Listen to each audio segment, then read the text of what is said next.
lovely viewers. You're welcome back to my channel. Today we are going to talk about marriage. We are going to start a series on marriage.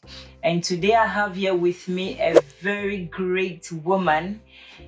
She's a mother of 4 biological children and 1,000 spiritual children that I am privileged to be one of. She is a blessing. She's been a blessing to many. She's been married longer than the years that I have lived here on earth. So it means that she's got a lot of nuggets and advice to give us, especially the younger generation, about marriage. She's a grandmother. She's an author of 2 books and a third one on marriage, which will be published soon.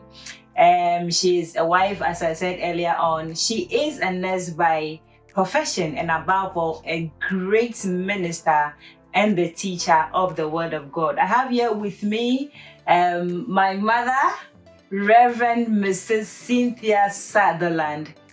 Mom, you are welcome. Thank you so much. Thank you for having me on. All right, Mom.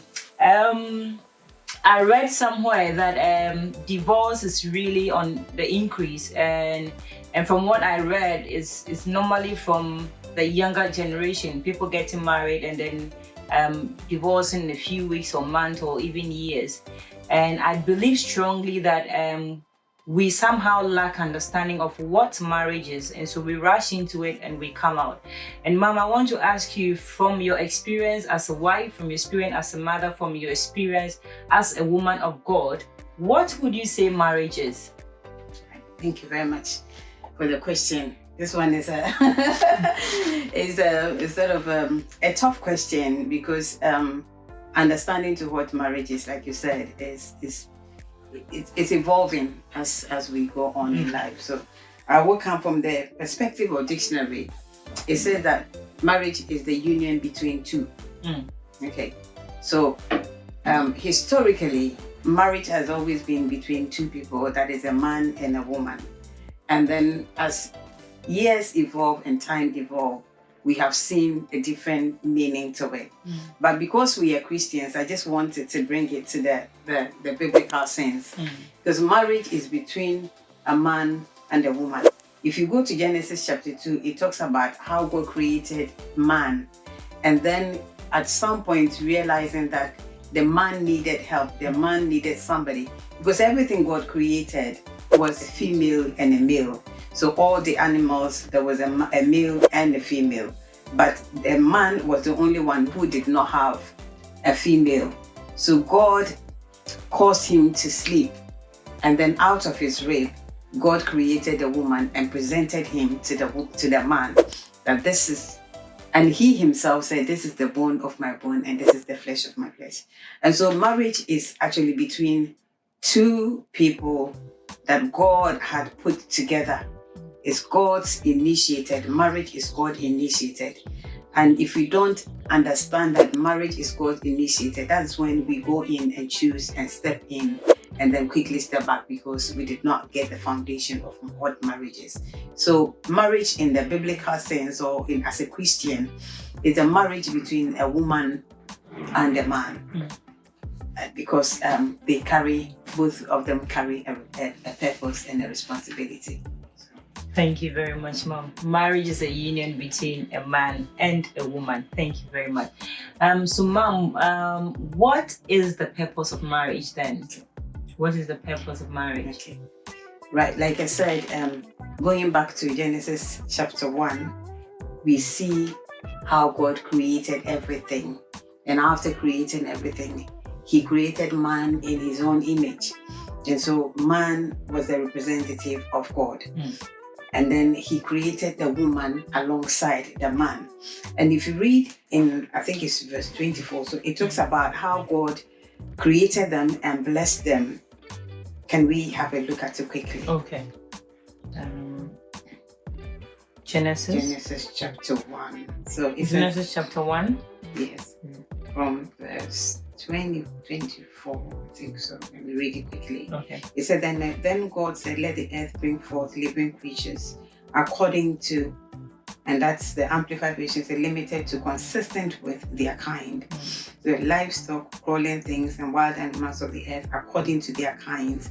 And it was so because he had spoken them into creation. So God made the wild animals of the earth according to their kind, and the cattle according to their kind, and everything that creeps and crawls, and on the earth according to its kind.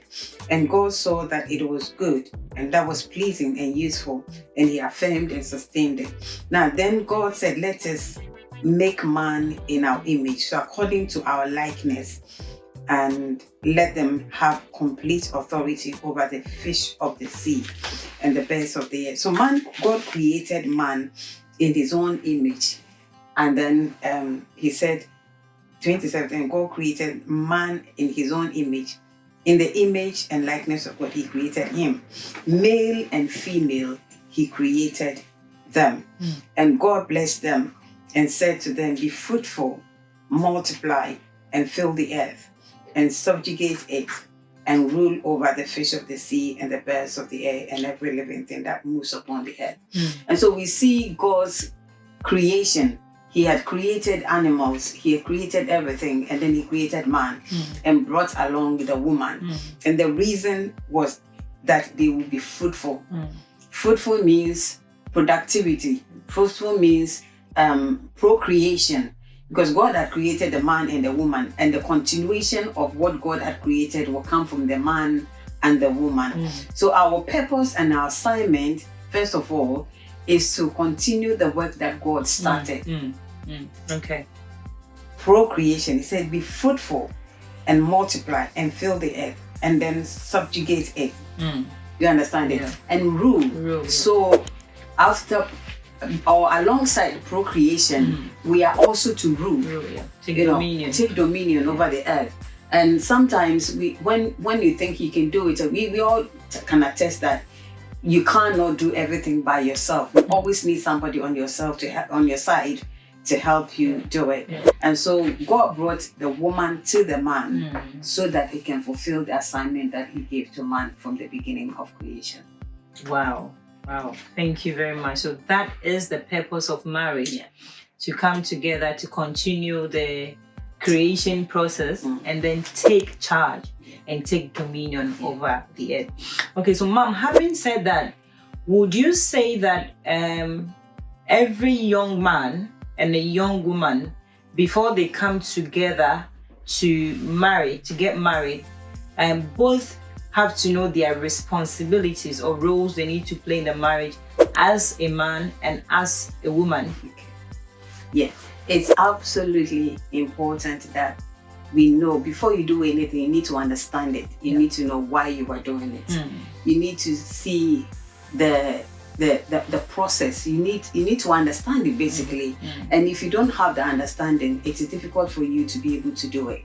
And so the man and the woman have got different roles to play. If I take you back to Genesis chapter 2, it tells us that when God created Adam, he placed him in the garden and he told him to till it and look after it. So man from the beginning was responsible to take care of the home, to take care of the family, to be able to earn, to look after that which God has given to him. So that was it. And then if you look at the woman's side of the story, God saw that Adam needed a helpmate. And so he brought along the woman to be a helpmate to the man. And so you can see that we have different responsibilities and different roles that we are occupying and doing. And if you don't know your role very well and you cross to the other side, you are creating confusion. Okay, Mom, thank you very much for that answer. So coming from the point where you said, talking about the roles of a man and a woman, the man tilling the land and the woman being the helpmate or the helpmeet. But bringing that to a modern day where we see women pursuing career, to the point of women saying that what men can do, we can do better. And some men also staying home to look after kids and all of that, which I think is a swap of role. What does this lead to in marriage? the swap of roles? What does it lead to in a modern day marriage? Thank you very much for that question. I think one particular thing that is, for me, is the backbone of every marriage or relationship is communication. And communication has become something that, I just say communication is a two-way thing. And sometimes I say it and I don't want you to respond, or you say it and you don't want me to say anything. But coming from that question, times are evolving, times are changing, things are changing, lives, our lives are not the same. Things are changing. So whatever we experience in life, we need to find a way of adjusting to make it work for us. And so, yes, there are people who are, the women who are, leading in a career sense, who are making much money. If you look at their wages or salaries, is bumpy than the man. And so I don't see anything wrong with it if the two of them come together and decide that this is what we want to do. You go and I'll take care of the home, or you do your full-time, I'll do a part-time and support home. There is nothing wrong with it. We need to move on with life, and sometimes we just get stuck with the old and things are not working as they should. And so it's important that whatever decision that's made should be between the two. It shouldn't come from the woman and the man not involving in the decision making, or coming from the man and the woman not getting involved in the decision making. It's important that whatever decision you make, the two of you should come together and plan it. And so, yes, you are bringing enough money, you go, I'll take care of home. But going back to Adam and Eve, Adam was put in charge. And so even though the woman is bringing in a lot of money and is bringing in, it's making the home really good and all that, we must remember that the man is in charge of leading the home. And so I bring 2,000 pounds a week and he brings 500. Does not make me the man. I am still the woman and I have to submit to the man. You understand it? And so we have come to an age or time or era that things are changing. Yes, we all want to be financially sound and well, our children to do well and all that. And so if it means that the man should bring something that will, or the woman should bring something that will equip the home, that's fine. It should be an agreement between the two. Do you understand it? It's important. And also, we need to remind ourselves that the man, whatever position, whatever he brings home, whatever it is that he's doing, he is the head of the home.